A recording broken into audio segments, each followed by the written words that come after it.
Welcome po dito sa ating ang pastor at napakatawag sa kanya.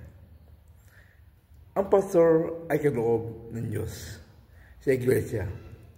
Efeso 4 verse 11. Sa bagong tipan, ang salitang pastor ay isa rin sa poimen sa salitang Grego na ibig sabihin ay pastol o tagapangalaga ng kawan. Isang namumuno o tagapangasiwa ng iglesia o samahang Kristiyano. Maraming talata sa Biblia ang bumabagit tungkol sa pastor.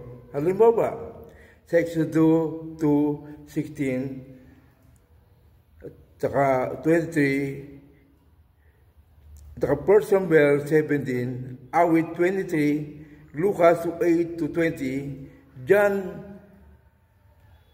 10:1-8, Hebreo 13:20-21, Peter, 2 Peter 3:5, at Pahayag 7:7. At marami pang iba. Mula sa mga talatang ito, makikita natin na ang tungkulin ng isang pastor ay ng kawan ay magbantay at ipagtanggol ang mga tupa mula sa mga hayop na maaaring sumalakay, manakit o pumatay sa mga ito. Alugain at paglingin ang masugatan at pangamay sakit sa kanyang kawan.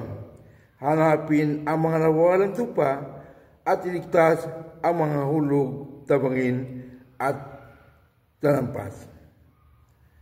Yan po ang buhay ng pastor.